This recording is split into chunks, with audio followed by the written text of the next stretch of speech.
Well, last time I didn't handle the properly the Excel, which wouldn't let me do what I wanted. So the point was to see that computation of velocity from acceleration, then position from velocity is nothing but Riemann sums, and the way to illustrate it, you just use a different chart to plot. So as you can see, I plotted the trajectory. You can't see it, but actually it comes from these two columns, the position. Okay, but if I now I could plot the velocity in the way into the curve, I plot it with bars. That's what the Excel does a lot, actually. Plotting data with bars. So and then now you can see that it definitely looks like very much like a Riemann sum. Okay, so then if you want to, you take a limit of that, and you will end up with Riemann integral. Okay, so let's resume. We've got to cut down on the number of computers in the room. This is pretty much one. It should be visible.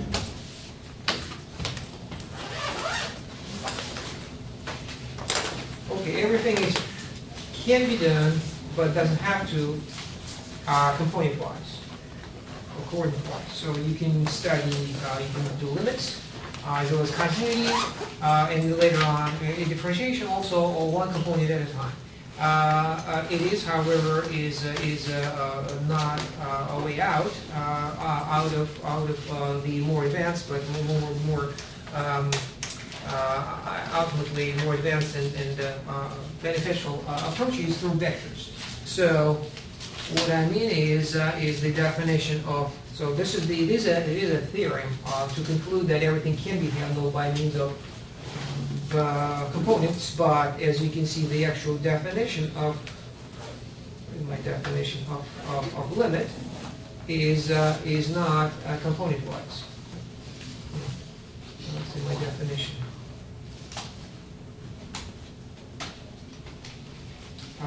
Well, the one in the circle is the definition of a convergence to a function to a point. Let me state it one more time just in case. Well, this is the definition. Here's the definition. So you have a function, a parametric curve, and then whether it is the output is a point or a vector. That's what we write. We say if you want to do it verbally, then P of t is approaching L as t is approaching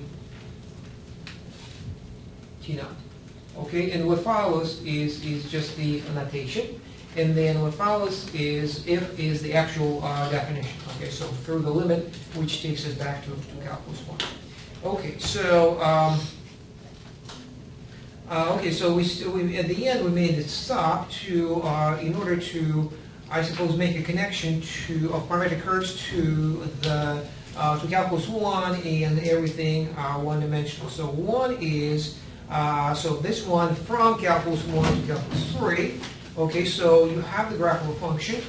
Okay, some function h, and then so it is a curve. Parameterize it, and there's a very specific way to parameterize it is choosing the first component function to be simply t. Okay, so for example, if I have my y equal x squared parabola, then I parameterize it as t squared. Okay, so once again, this is calc 1, and this is calc 3. Okay, so it's very easy, as you can see. You can have many parameterizations, but this one is the simplest one. So choose always the first function equal to t. Okay, the backwards is also possible and also important. Backwards, how do we get, if we can, from parametric curves to graph a function? So given, instead of, so this was given a function of y of x, and given our parametric curve, so which is x, say x of t, y of t. So represent, so problem is represent this function, its path, trajectory, its path as the graph of a function. So y equal fx. Okay, so we certainly know that it is not possible in general. So just circle would be the number one example. So it's not possible. Why is it not possible? It's not a function. Well, you're saying the same thing as I said. So not possible because it's not possible to represent it that it is a function because it's not a function, right? And vice versa, in fact. So anything specific, a problem? Why this cannot be the graph of a function? It's not single valued. Yes, yeah, it is not single valued, and if you want to be pedantic about it, you would say you would make a reference to a particular theory. It doesn't pass the vertical line. The vertical line test. So the vertical line test does not pass the vertical line test. So it's not possible because that it cannot be represented as a function of single variable. So two intersections. However, we could try to restate the problem, and sometimes we are in the same situation. If I say have this a parabola which but on its side once again fails the vertical line test. But we could twist our problem slightly and change it. Instead of speaking of the graph of y equal f of x, we could speak of x equal g of y. Okay, and in this particular case, it's possible. I could just write it, whatever that parabola is, as y equal, so x equal g of, well, this one is squared, so the graph is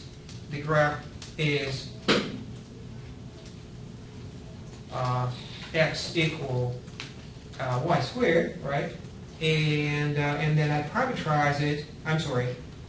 So no, that's the answer. The answer is x equal y squared. So even though it does not pass the vertical line test. So the point being, either one or the other, if it passes the vertical line test or horizontal line test, you can find the representation. Either by, in the former case, it's a function of x, and then in the latter, it is the function of y. Okay, so it, well, they know it's good. The one on the right, it passes the horizontal line test. Okay, so the horizontal line test is okay, and that's why we can afford. So that's a pass for the horizontal line test. And if that's the case, we know that we want a function x a function of y. If our parabola was just regular, we would just parameterize it in the regular fashion. And the third point is that it's still not possible in general because some curves such as a circle would not pass neither one nor the other. So also fails. Horizontal line test also fails. And this one fails. Okay, so then in generally speaking, you cannot solve the problem, and the answer is then, well, the answer is no, unless, so the answer is no in general, but you can hope to do that, to find such a function one piece at a time. So possible one piece at a time.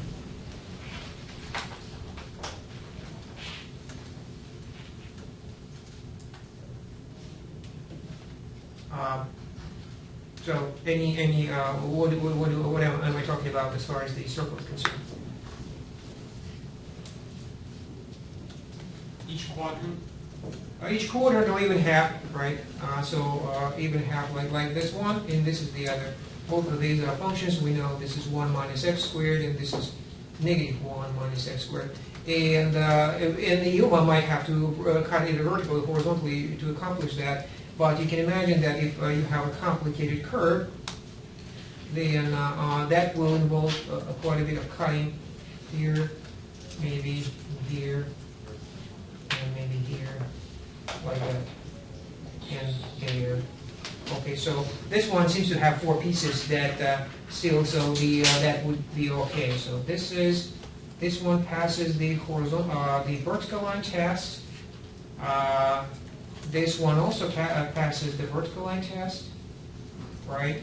But this one needs to be dealt with by the horizontal line test, and passes once again. And one more piece here is this one once again, the horizontal line test passes. So it's all possible. Just the point is only just to connect to our new theory to the old theory, and maybe test the new concepts in terms of the old concepts. So that's the connection back and forth that we sometimes will make. And one of the problems I believe on the homework is to do that algebraically. And algebraically, we're talking about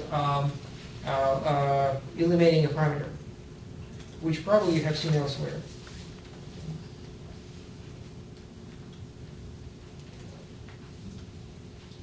Eliminate the parameter, literally the t.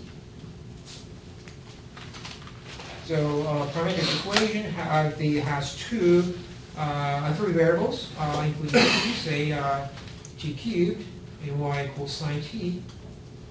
Maybe that's my parametric curve. And then would I eliminate t by how? By solving for t, and then substitute.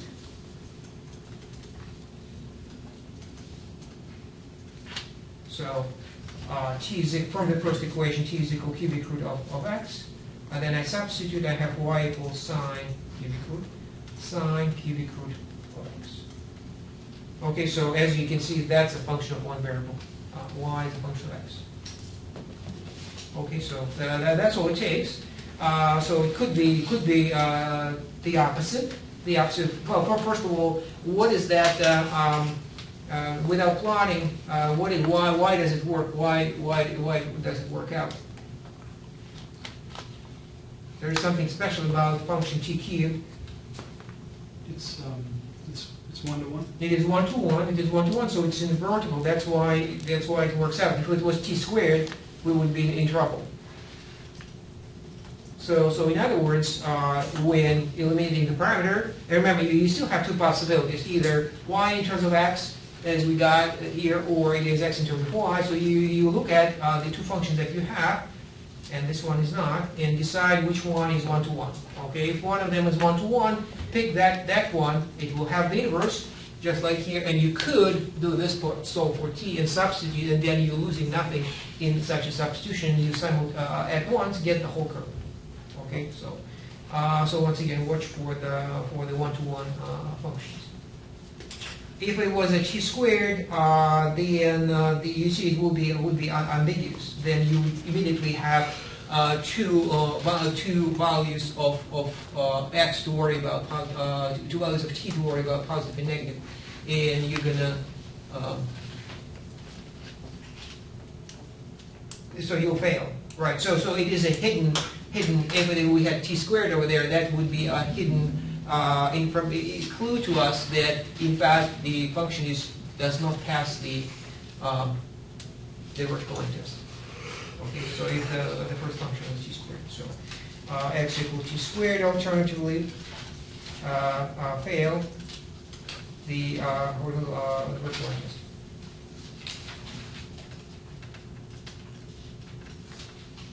So you can easily imagine that both of the functions are not 1-to-1, and then that's trouble. Then this plan doesn't work out. Okay, so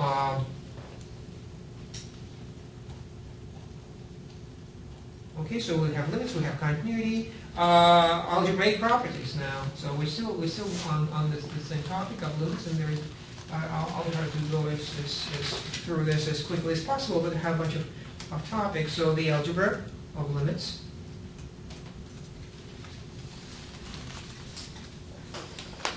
So once again, we're revisiting the issues from Calculus 1 about the limits, the algebra of limits. So hypothetically, we have our parametric curve. and let's this time say we were talking about vectors, because we want to do algebra with the outputs. Algebra with the outputs, and that's why you want to do addition, subtraction, so on. So let's go to calculus 1 in our minds and try to remember what rules what did we have? Any? What do you remember? The sum of the limit is... The limit of the sum. Yeah. So sum rule. Let me write it out. F. So let me start this way. So f of t goes to, say, a, as t goes to t naught, and g of t goes to b, as t goes to t naught. And then I want to conclude that f of t plus g of t goes to a plus b, as t goes to t naught. Very predictable conclusion. Entirely comes from calculus 1. Unless I actually say that f here is a vector, f is a vector, g is a vector. If I don't say that, then the sum rule looks exactly like it looked in calculus 1. Okay, so you can do it component-wise. So proof certainly could be component-wise, but it doesn't have to be. So let me try to demonstrate. So what I want to see is, once again, this is the definition of the limit. As you can see, I have to consider the limit of the magnitude of the difference between the parametric curve and its limit. Okay, so if we want to show then, if we want to show this, then we have to subtract. So we have f of t plus g of t minus a plus b. So one is hypothetical, our parametric curve. This is our hypothetical vector that's supposed to be the limit, and now I have to evaluate the limit of this thing and demonstrate that it is equal to 0. The idea is that it's pretty straightforward, and it's not really that different the way you would do it in calculus 1. I rearrange things to align each of the functions with its known limit, a and b, at these conditions right there. Okay? Do you know what the next step is? Use the triangle inequality. Triangle inequality, that gives us then the sum of these, f of t minus a, g of t minus b, and now we know them. We know that both of these go to 0, right? Because of these two conditions, both of these go to 0, and then we are done.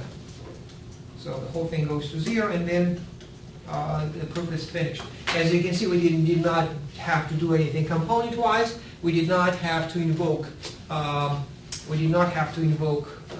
The distance formulas explicitly. All we needed to do, look at it, the triangle equality is the only thing that came up. So the definition of the limit, number 1. Number 2, the triangle equality, and that's it. So this one required, as long as your metric, it doesn't have to be Euclidean metric or distance formula. If it satisfies the triangle equality, then you're okay. So you will still have a very nice behavior of limits with respect to addition.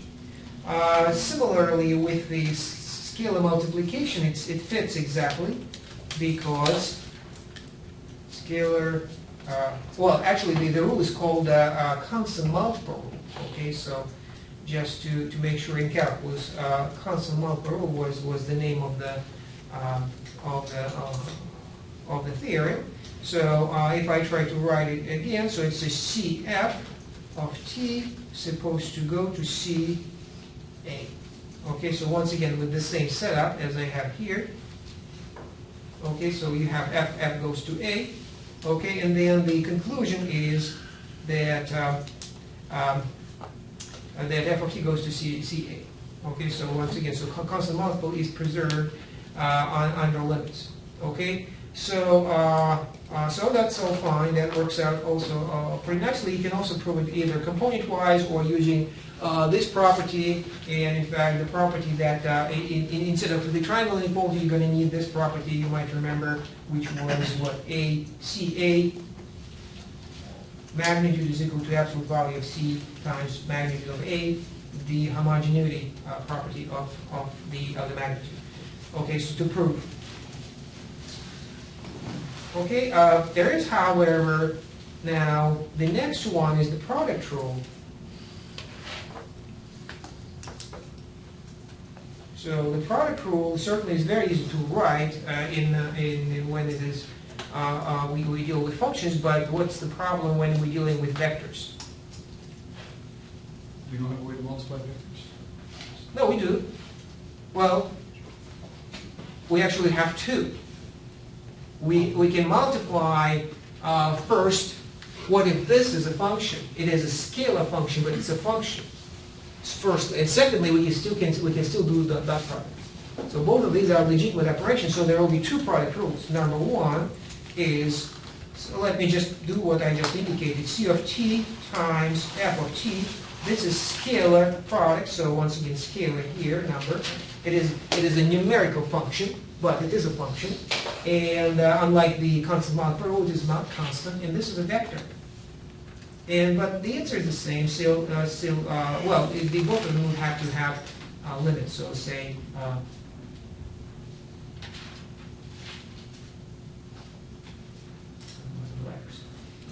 V8.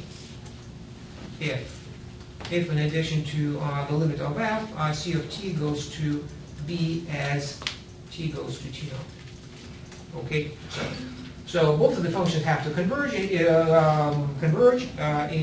then in that case, their product also converge, even though, once again, this vector times scalar. It is a product rule for scalar multiplication. Okay? And then something totally different would be the product rule for dot product. So I would have f of t dot g of t, and it's supposed to converge to a dot b. So these are both vectors.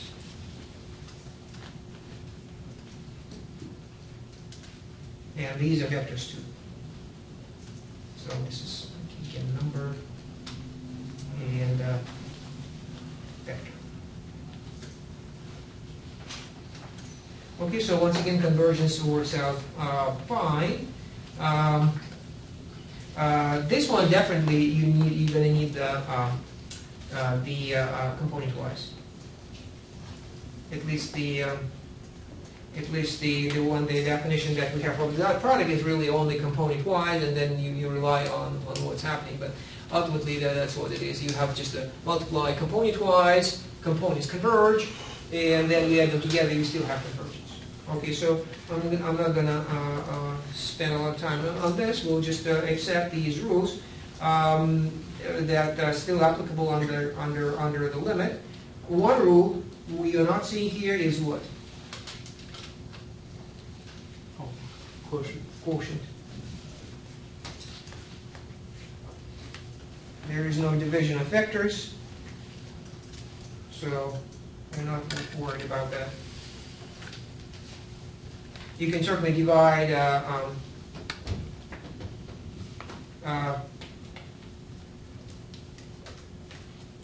I mean, the quotient rule is anyway. It is the. Does it matter really? So I could certainly try to divide a vector by a number, but that's pretty much the same as we have here, right? So one rule that well, there's one more rule.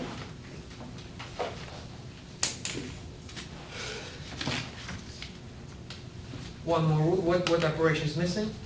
Addition, subtraction, multiplication, division. What? An exponent? Exponent of vectors? Oh. Maybe not. Maybe one day. It's kind of possible, but just no. I'm talking about the compositions. Compositions are applicable. I mean that's in a way that's what you were talking about. So exponent is an example of a composition. So, for example, this is what this is what you might have seen in calculus 1.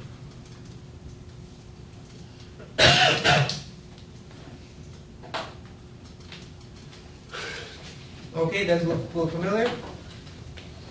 Okay, so the name of the rule is, you remember the name of this rule?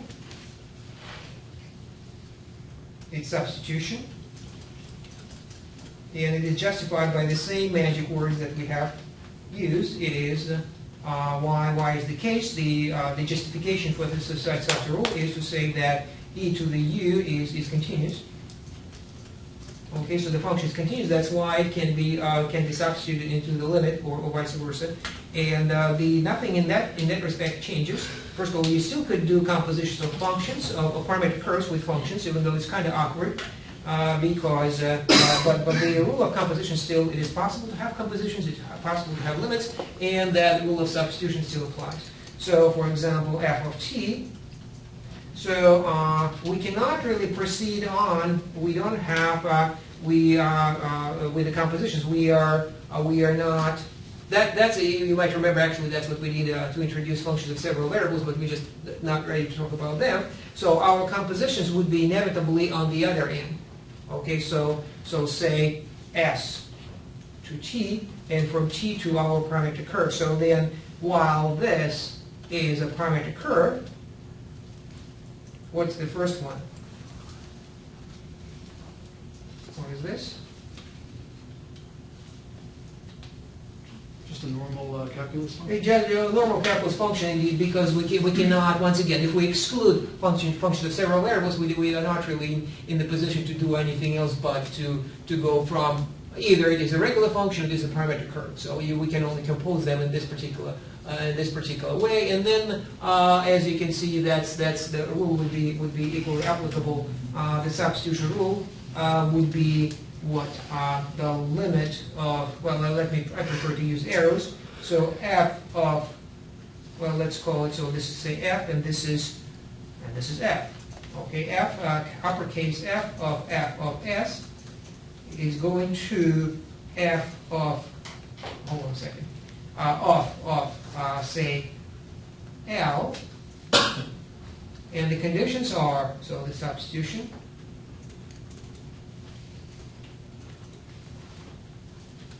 the conditions are, first, f is continuous at a particular value, which is at L. And what L is, it is the limit of f of s as s approaches some s naught. Okay, so that's truly how one composition could work. The exact same rule, as far as the way the substitution rule, the way it looks, it is once again very similar to identical in fact to calculus 1 substitution rule. In substitution rule, it is a shaky name because in reality it is almost virtually exactly the same as the definition of computation. But it is really, if you're doing computations, then substitution rules is used as a rule, and you say, well, we substitute because the function is continuous. So those are the magic words again. Okay, so there is a little bit more of limits, maybe. Okay, so there are a topic. There's a squeeze theorem. There is a the squeeze theorem.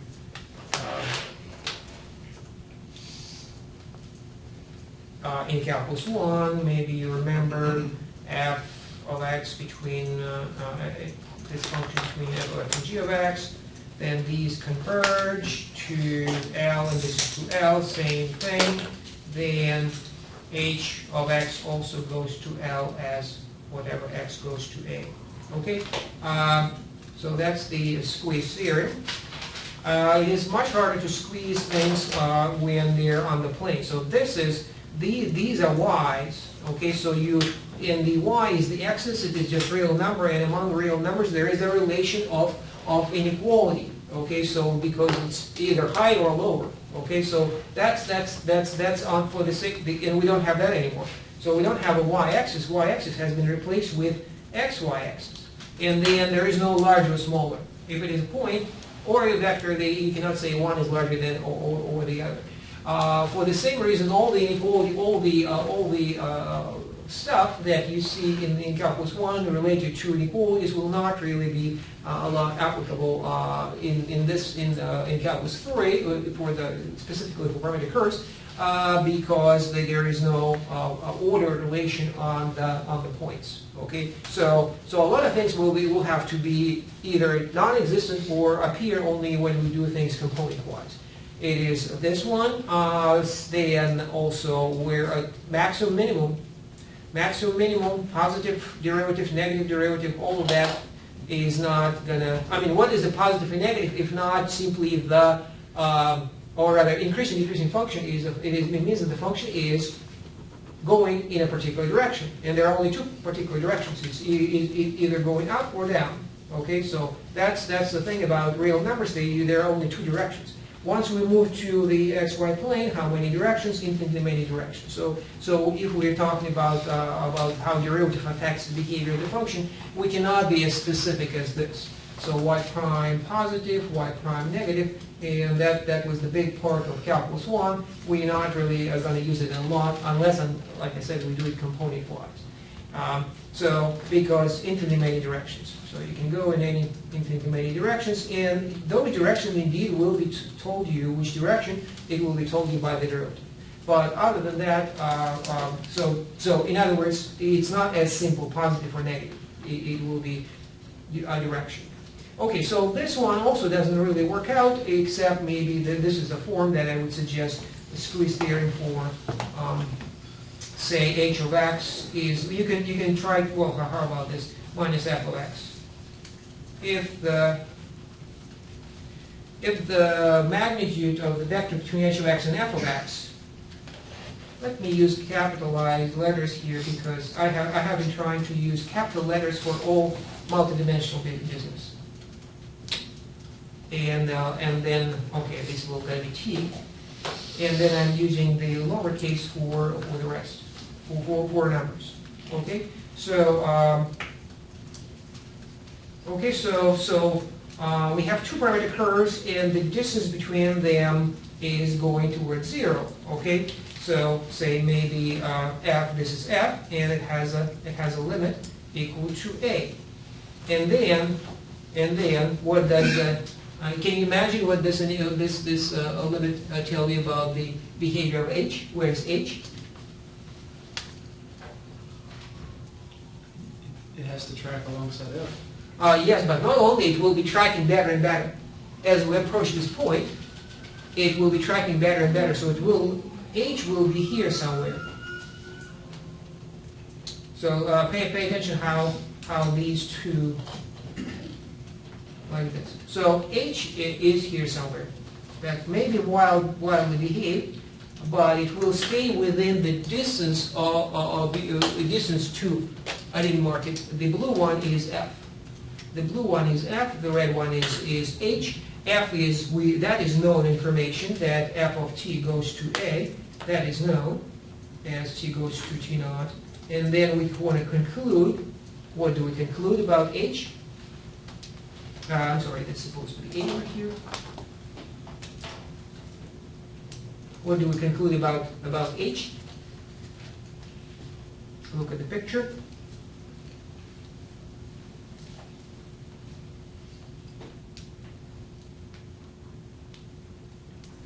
It's going to 0. No, it's going to a as well. So this is a point a, and as t approaches t naught, our parametric curve, either by curve or maybe by spiral, or there might be many ways, approaches a. And in the meantime, h is squeezed between. What is it squeezed in? It's harder to describe. This was easy to visualize. This is slightly harder. But it's also possible, in the two-dimensional case, this is the two-dimensional case, say xy here, xy, we squeeze between, we sort of,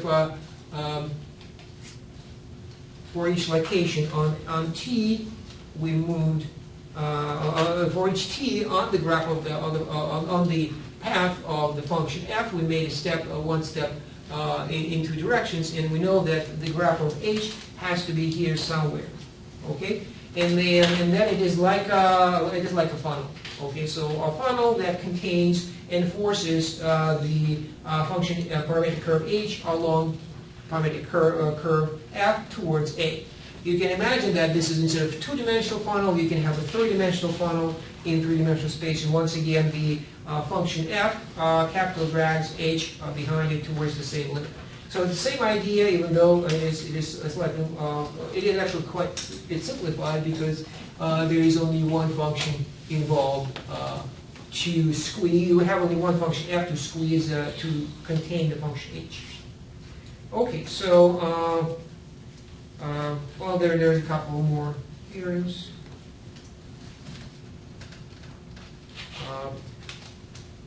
A continuous function. Oops. A continuous function is bounded. That's not what I have in mind.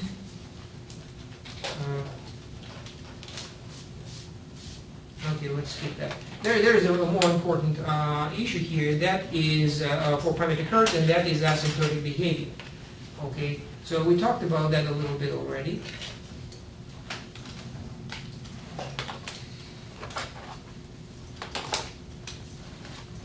So in other words, what happens to f of t as t goes to infinity? That will be question number one, as t goes to infinity. And this, once again, plus or minus infinity. That's a question exactly the same as asked in Calculus 1. The answer would be whether does it or does it not have asymptotes. And you could still have asymptotes for on the plane. It is. You can imagine that things could behave in a very similar way. In fact, I could use the graph of a function of one variable like this, and this is y equal 1 over x. I parameterize it, and then in the same manner I can say that, well, this is a parametric curve. I declare this parametric curve, and then that parametric curve has asymptotic behavior. So, but if you try to the asymptotic behavior in the literal sense that the graph of the function as we progress over t goes to infinity, almost or virtually or almost exactly merges with the graph with a certain straight line. Okay, so we could have that like this. Okay, merges. So all of these issues still apply. They're just harder to investigate in a multidimensional situation because, for one, is the in a multidimensional situation, it could be beyond dimension 2. There are so many directions. Rather than having the answer here. For example, 1 over x goes to plus infinity as x approaches 0 plus. Okay, so I'm talking about this piece of the graph. Like this. It goes to plus infinity as x goes to 0 plus. Okay. However, in a three-dimensional case, well, not in a three-dimensional case, it is in any case there are infinitely many directions that the curve might approach a straight line. Okay, and not only there is a plus infinity, minus infinity. So one again, it comes from the fact that we have a straight line only the values of y real, and there are only two directions. There's one infinity, there's the other infinity. You can imagine that on the plane the behavior might be either like this, or it could actually spiral away like this.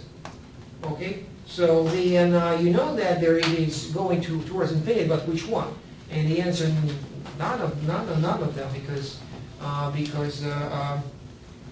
it is not going in any particular direction. It's just running away from the origin into infinity. So if you see something like that, how would you describe this behavior? If this is my parametric curve.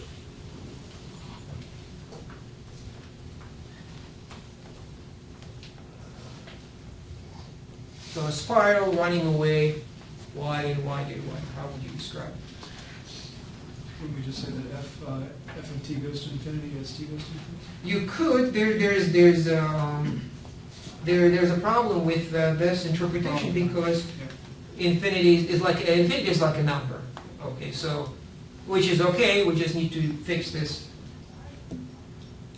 need the magnitude. Magnitude, right. With the magnitude, it makes more sense. So it is going towards infinity. It could go this way, that way, any of these way are good, but it's going towards, or this. When not in a particular direction, it behaves asymptotically, or just running away to infinity. Then that's easy to understand, and there is no particular direction to choose from anyway. So this is just easy to make it to express the simple idea.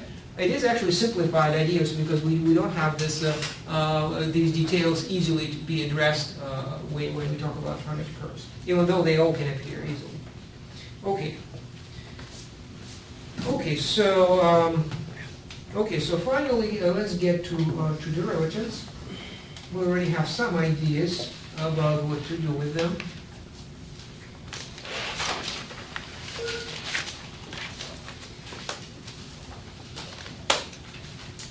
So we have a parametric curve. Say, let's start with points. So p is equal to f of t. This is the point.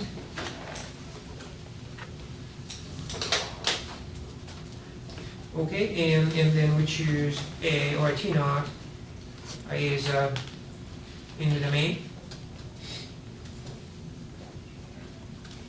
Well, domain might contain, that contains an interval.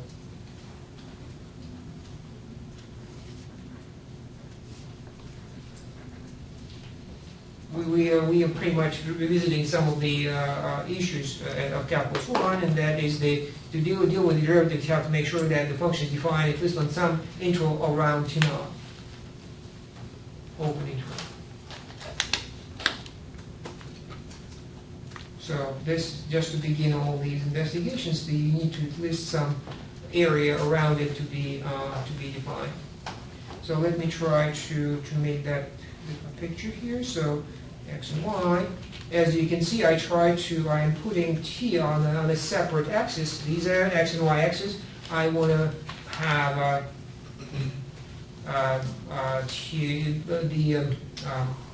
the independent variable explicitly present, but I don't want to draw a third-dimensional thing. So let's suppose f of t naught is equal to, say, p naught over here. So there's some point p naught here. Okay, so this is t naught, and then this is what we're talking about. So that's what function f does. It takes this point, the value of time, or the parameter t naught, and takes it to p naught. Okay, and now our interest is before we get to the limits again, the rate of change of f around t equal t naught. Okay, so in other words, we make a little steps to the left or to the right of t naught and compare the value of the function to that. Okay, so for example, I'm stepping in the direction t naught plus h. That might be familiar, very similar to what we did in calculus 1. So that gives you a new value, hopefully within that interval. If h is small enough, you will be still within that interval. And then you look at where that value f is taken by f, maybe here. Okay, so this is p. Okay, so f of t is equal to p. F of t plus h. F of t plus h is t naught plus h is equal to p. Okay, so I have 2 points on my graph to begin with. Okay, and then I want to compare them. Naturally, going back to motion, then we are looking at displacement,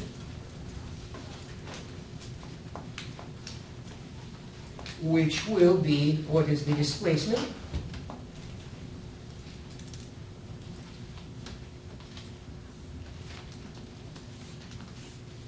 So time has changed. So let's take in terms of time. The time changed from t naught to t naught plus h. Okay, during that time, whatever happened to our location? Whatever happened to our location is what we call displacement. Okay, so what's this displacement?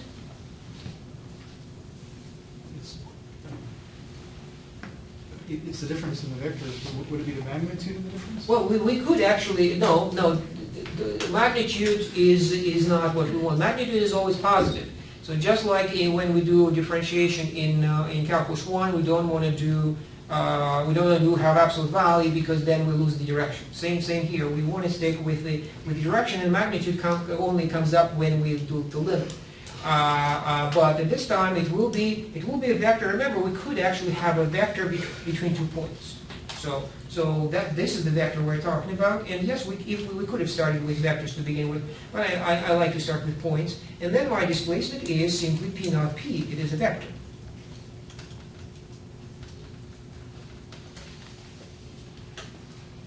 Okay, so that's the displacement, and now you remembered how we proceed on is the rate of change. So what is the rate of change? It is the displacement over time.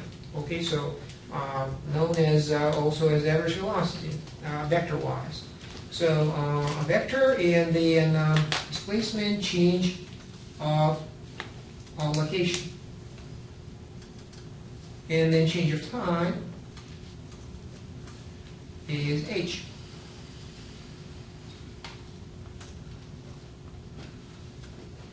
Which is a number. Okay, and then what do we do? To get the rate. One change, the other change. What do we do? What? Divide. We divide, and we could divide by a number. That's the thing about it. Even though this is a vector, but this is a number, so we can divide no problem. So we create p naught p divided by h. So that's the rate of change. The only thing I want to warn you about it is the question is on vector p naught p is over there. It's in our space, two-dimensional or multidimensional. However, what happens when divided by h, the space might be elsewhere. And what I mean by that is imagine that we are moving through the field and we are measuring. There are units. If units are involved, then our vectors would be once again measured in, say, feet. Okay, and so that space of things is feet, and the displacement as a vector is still in feet. However, when we divide by h, which is measured in seconds, the units of this new vector will be different, will not fit into our space, even though it is of the same dimension space, but it has to live somewhere else. Okay, so we'll continue.